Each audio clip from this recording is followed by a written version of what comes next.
দেখো একটা নৌকা যাইতেছে দূর থেকে তারা দেখতে যাইতেছে, তো আমরাও ফাইনালি নৌকা উঠতে গেছি। তো ওই নৌকা উঠতে সেটা শাশুড়ি মা কইতেছে আমরা খুব ভয় লাগতেছে।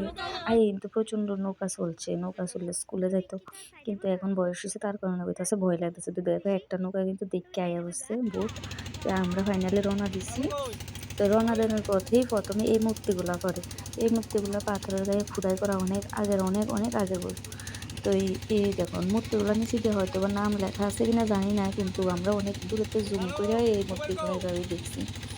তো অনেক অনেকগুলা মূর্তি আছে, ছোট ছোট ছোট ছোট অনেকগুলা মূর্তি আছে। এখানেও একটা মূর্তি আছে পাথরের গায়ে খোদাই করা। আর প্রচণ্ড মানে কুয়াশাও, আমরা যেদিন গেছি কিন্তু প্রচণ্ড কুয়াশা, আর জল আছে এটার মধ্যে, প্রচুর জল আছে।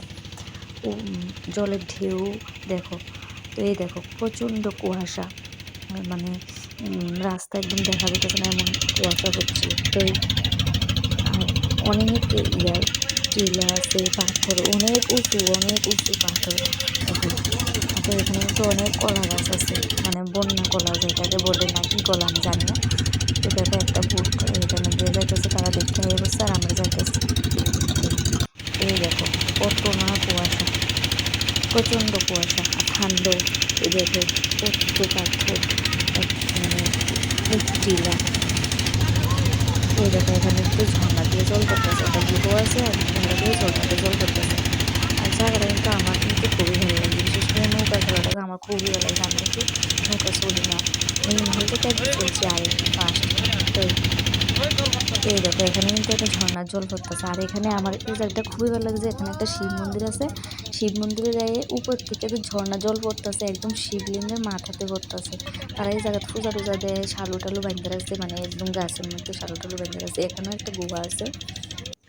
তো এই দেখো আমরা ফাইনালি মানে এই দুর্গা মূর্তিটার কাছে আইছি।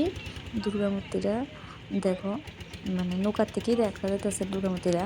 তবে একটা এই জায়গাতে একটা ইয়ে আছে যে এখানে একটা জবা ফুল গাছও আছে, একটা কলা গাছও আছে। জবা ফুল গাছটা কিন্তু ফুলও পড়ছে, এই ফুল দিয়ে কিন্তু তারা এখানে আইয়া প্রত্যেক দিন সকালবেলা আইয়া এখানে তারা পূজা টুজা দিয়া যায়।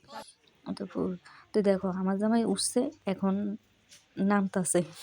তো দেখো আমরা আগে এই ফুলাফিন্ডি যাইতেছে করছে কেরমটা লাগে। আর এখানে আছে না প্রচণ্ড মানে জল কাদা হয়ে গেছে, আর বন্যার কারণে অনেক কিছু ভাঙিয়ে গেছে, কিন্তু অনেকটা কিন্তু সুন্দর আছিল, অনেক সুন্দর করছিল কিন্তু জায়গাগুলো, কিন্তু বন্যার কারণে অনেক দিক দিয়ে ভাঙিয়ে গেছে।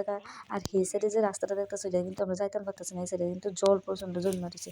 আর এই যে শিব মন্দিরটার কাছেও কিন্তু যেতে পারছি না। এই দেখো ঘন্টা টন্টা হচ্ছে, এখানে পূজা টুজা দেওয়া হয়, কারণ জল কাদার কারণে আমরা যাইতেছি না। আর এখানে কিন্তু অনেকে কিন্তু কাজ করতেছে, আগুন জ্বালাইয়া অনেকে কিন্তু কাজ করতেছে, অনেকে কাজ করতেছে আগুন জ্বালায়। তারা বলে মানে সকাল 8টার সময় এখানে বলে আগে করে কাজ করতো, এই ঠান্ডার মধ্যে কাজ করে। তো দেখো এখানে সিঁড়ি দিয়ে আবার পাইপ দিয়ে দিছে, যাতে জলগুলো সিঁড়ি দিয়ে না যাইয়া পাইপের সাহায্যে জানলে সিঁড়ি দিয়ে যদি জল যায়, তাহলে আমরা কিন্তু এই গুহাটার মধ্যে জল কাটার কারণে যাইতে পারছি না। তো তোমরা ভিডিওটা কেমন লাগছে অবশ্যই জানাবে। নমস্কার।